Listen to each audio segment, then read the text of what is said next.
अब किसी ने कहा कि स्त्री शंकर भगवान को अगर शिवलिंग को स्पर्श करती है तो उसको ये हो जाती वो हो जाती। पार्वती मैया शंकर भगवान के शिवलिंग का स्पर्श कर रही है, निला रही है, चरणामृत दही पंचामृत जल चढ़ा रही है, शंकर भगवान को स्पर्श कर रही है पार्वती मैया। तो दुनिया की सबसे बड़ी सती सावित्री से भी प्रबल अखंड सौभाग्यवती अगर कोई बनी तो माता पार्वती बनी, शिवलिंग का स्पर्श करने से।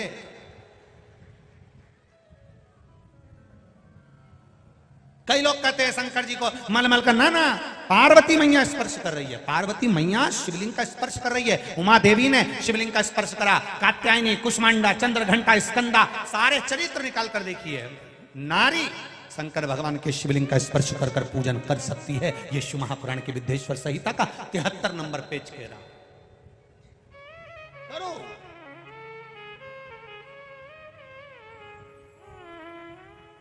पार्वती जी ने स्पर्श किया, शिवलिंग का पूजन किया। शिव प्रसाद कितना तप करा था माता ने, कितना तप।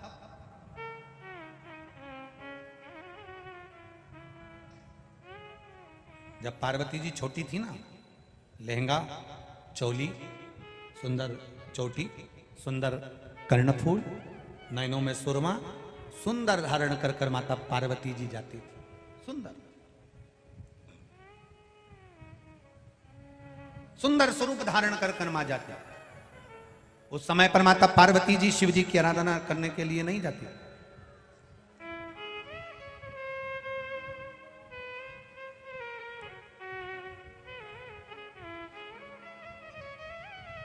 पार्वती मैया उस समय पर नहीं जाती।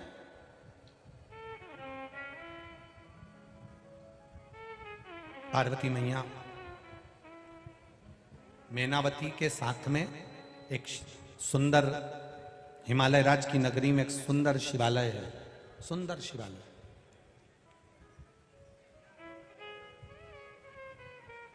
जहां पर पार्वती मैया अपनी माता जी के साथ वहां शंकर के मंदिर में केवल मैनावती पूजन करती थी, तो पार्वती मैया एक बुआरी उठाकर, पत्ते की झाड़ी उठाकर झाड़ा करती थी।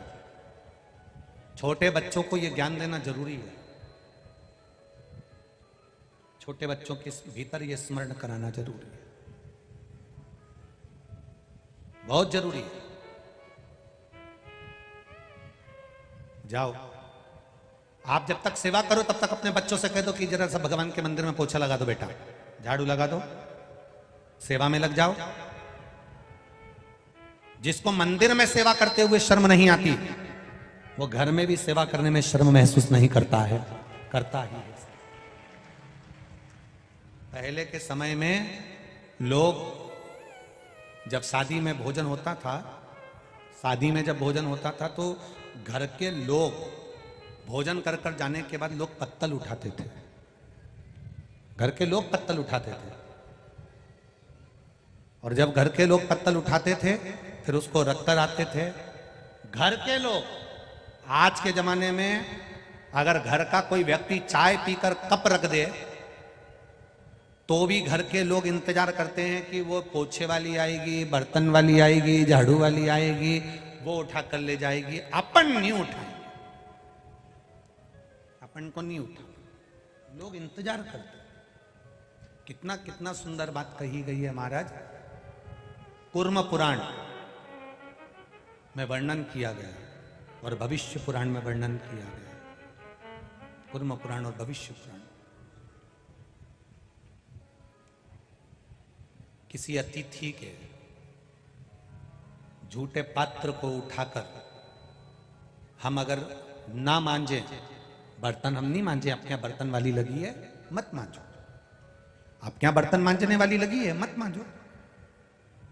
किसी अतिथि के झूठे बर्तन को उठाकर जहां बर्तन मांझे जाते हैं वहां रख दिया जाए और उसमें थोड़ा सा पानी नल में से लेकर उस झूठे बर्तन में डाल दिया जाए, तो मृत्यु लोक में अगर भूल से भी अगला जन्म हो जाता है, अगला जन्म अगर हमारा प्राप्त हो जाता है, तो सुंगर की योनि जीव को कभी नहीं मिलती है। वराह की योनि, शुगर की योनि नहीं मिलती है। अतिथि आया, उसके झूठे बर्तन पड़े हुए हैं, उठाए नहीं, पड़े दिए, और उस बर्तन को उठाने वाली ने उठाया, मांजने वाली ने मांजा। शिव पुराण तो यहाँ तक कहती है कि उस बर्तन को आपको नहीं मांजना, मत मांजो, बर्तन वाली लगी है वो मांज लेगी, पर उस बर्तन को उठाकर जहां मंज रहा है, जहां पर साफ हो रहा है, जहां पर साफ किया जा रहा है, वहां रखकर थोड़ा सा पानी ही डाल दिया तो भी उसमें हमारी एक योनि छूट जाती है। 84 लाख योनि में से एक योनि समाप्त हो जाती है, सुंगर की योनि। और जो अतिथि देवो भव, अतिथि के झूठे बर्तन को जो पानी तक नहीं डालता है, मांजने की तो बात जान दो, उठाकर पानी तक नहीं डालता है, तो तुम्हारे घर के आसपास में जितना भी नाली में सुंगर दिखे, उनको पहचान जाना कि ये अपना रिश्तेदार है, ये नहीं उठाता था, इसलिए इसकी ये योनि पड़ी गई। और तुम्हारे मोहल्ले में वो घूमता है क्योंकि उसका घर पास में ही था, वही पहचान। 84 लाख योनि में से एक योनि, सुंगर की योनि, बरह की योनि कट जाती है मात्र अतिथि के झूठे बर्तन में पानी डाल देने से। अब यहां तो आप लोग भोजन करते हो, भोजन करने के बाद में प्लेट वहां रख देते हो। कितने बाहर बाहर से भक्त आए हैं, वो बर्तन मांजने में लगे रहते हैं, केवल आपकी प्लेट आई और उन्होंने साफ करी, धोई, क्या मिल रहा हूं कुछ तो। अरे केवल यहीं तक मत जाओ, महाभारत के चरित्र तक जाइए। महाभारत के चरित्र में जब पांडवों ने यज्ञ रचा और उस यज्ञ की जब रचना करी गई, उस यज्ञ की रचना में सबको काम दिए गए, सबको काम दिया। तब भगवान कृष्ण ने भी अर्जुन से कहकर एक काम लिया, झूठी पत्तल उठाने का काम। अर्जुन ने कहा, प्रभु झूठी पत्तल उठाकर आप हमें दोषी ठहराओगे? भगवान कृष्ण कहते हैं, दोषी नहीं ठहराऊंगा, केवल झूठी पत्तल उठाऊंगा तो फिर वापिस मुझे इस मृत्यु लोक में जन्म नहीं लेना पड़ेगा। एक बार मेरे भगवान कृष्ण ने द्वापर में झूठी पत्तल उठा ली, उसके बाद मेरा कृष्ण आज तक पृथ्वी पर अवतरित नहीं हुआ। क्यों? इसके पहले के जितने अवतार हैं सब निकालो, राम अवतार, वराह अवतार, नरसिंह अवतार, सारे अवतार भगवान कृष्ण के पहले के उठा लीजिए। सारे अवतार भगवान के हुए, कई अवतार भगवान नारायण को और लेना थे, पर भगवान नारायण ने सोचा ये बार बार जन्म मरण के चक्कर से मुझे छूटना है, तो एक काम करना है, क्या? जो अतिथि आया है उसकी झूठी पत्तल उठाकर मुझे रख देना है। केवल एक काम करूंगा, इसके बाद मेरा अगला जन्म नहीं होगा, सारे जन्मों से छूट जाऊंगा। सारे जन्मों से छूट गया। पूरा युद्ध समाप्त हो गया, युधिष्ठिर सिंहासन पर बैठ गए, यज्ञ की रचना हुई, अर्जुन को काम दिया, सबको काम दिया, सब कुछ हुआ। और उस यज्ञ में एक काम भगवान कृष्ण ने लिया, चरण धुलाऊंगा, झूठी पत्तल उठाऊंगा। कई लोगों ने कहा, क्यों उठा रहे हो? झूठी पत्तल उठाने से क्या फायदा? सास के देती है बहू से, पड़ी रहने दे, आएगी ना वो उठा लेगी। बहू कह देती है सास से, क्यों उठा रही हो? आएगी ना बर्तन वाली, लगाइए ना काम वाली, उठाएगी। उनको समझाओ, झूठी पत्तल मेरे द्वारिका नाथ ने उठाई थी तो अगला जन्म नहीं हुआ। वो द्वापर का गया हुआ कृष्ण आज तक वापिस नहीं आया, दूसरा अवतार नहीं लेना पड़ा। उसी तरह जो एक बार झूठे पात्र को उठाकर भी रख देता है, पानी डाल देता है, उसका फिर 84 लाख योनि में से एक योनि उसकी कट गई, जन्म नहीं होगा। शिव कथा कह रही, पार्वती मैया लगी स्मरण में शिव जी की भक्ति में, शिवलिंग का निर्माण करती हैं, पूजन करती हैं, आराधना करती हैं, अर्चना करती हैं, शिव भक्ति में डूबी हुई हैं। अब अभी आपको सुबह प्रातः में जब दोपहर में कथा प्रारंभ हुई थी 1 बजे, तब आपको कहा था, आप जब भगवान की भक्ति में डूबेंगे आप जब भगवान के भजन में डूबेंगे तब कहीं ना कहीं कोई ना कोई अड़चन आ सकती है। पार्वती मैया जब तप कर रही हैं, शिव जी उनकी परीक्षा ले रहे हैं। कभी ऋषि बनकर, मगर बनकर, संत बनकर, साधु बनकर, सर्प बनकर बार बार परीक्षा लेने के लिए देवाधिदेव महादेव माता पार्वती के पास आते हैं। बार बार परीक्षा लेने के लिए। अब जब बार बार परीक्षा लेने के लिए आए तो महादेव पार्वती मैया थोड़ा घबरा जाती हैं, देख लेती हैं। फिर उनको लगता है कि परीक्षा कोई दूसरा नहीं ले रहा, देवाधिदेव महादेव ले रहे हैं। जीवन में एक बात उतार कर रखना, जब दुख की घड़ी आए, कष्ट की जब घड़ी आए, तकलीफ की जब घड़ी आए, दुख की जब घड़ी आए, उस समय पर आपके स्मरण में आना चाहिए जैसे सुख महादेव ने दिया था, दुख भी वो दे रहा है। सुख दिया तो दुख देकर परीक्षा भी वही ले रहा है कि हम अपने जीवन को श्रेष्ठता से जी सकते हैं कि नहीं जी सकते। ये महादेव परीक्षा लेगा, वो लेगा परीक्षा।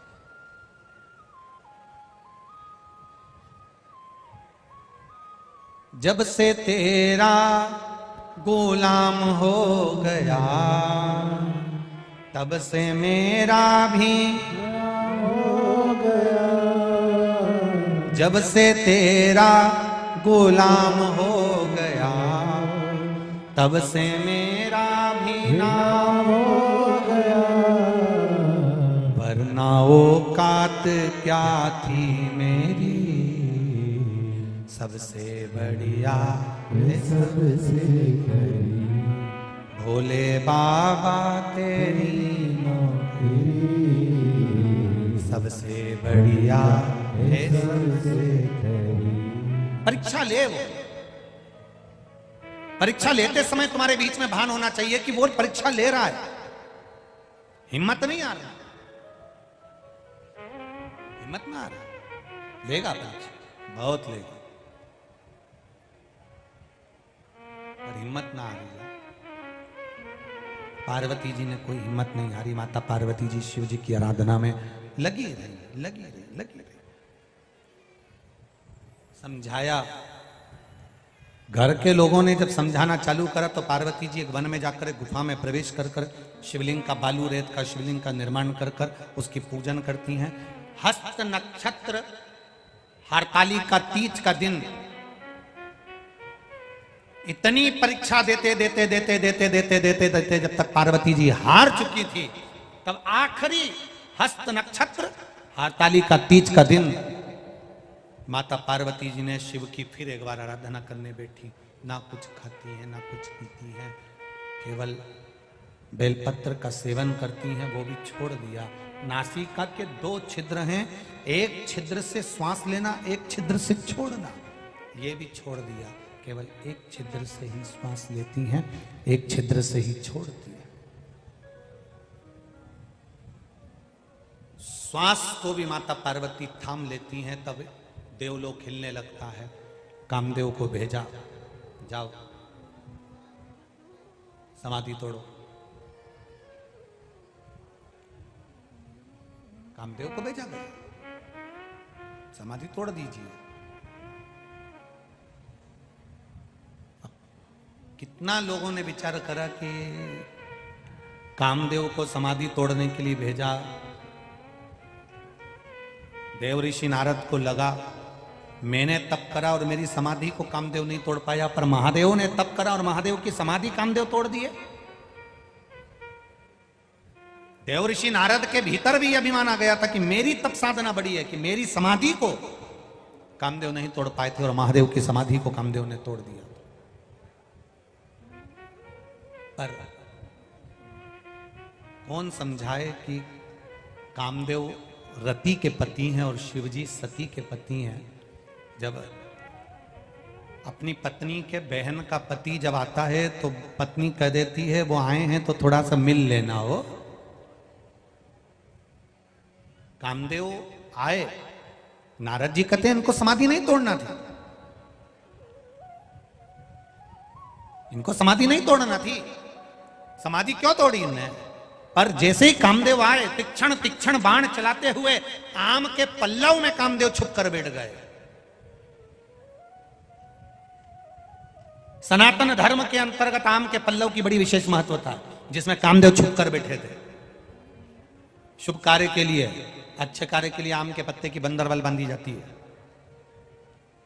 रोग मुक्ति के लिए नीम की बंदरवाल चैत्र के महीने में बांधी जाती है।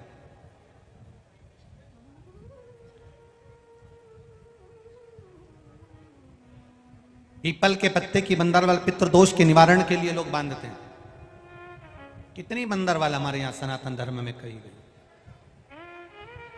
अब आज के समय में तो लोग बंदरवाल बांधते हैं, मोती की लगा देते हैं, कहीं कांच की लगा देते हैं बंदरवाल, कहीं दर्पण की लगा देंगे, कांच की लगा देंगे, मोती की लगा देंगे, रुई की लगा देंगे, ना जाने कौन कौन सी फूल की लगा देंगे। पर आम के पत्ते की बंदरवाल हमारे यहाँ शुभ कार्य के लिए लगाई जाती है। क्यों? आम के पल्लव में कामदेव छुप कर बैठे थे। आम के पत्तों में, आम के पल्लव में कामदेव छुप कर बैठे।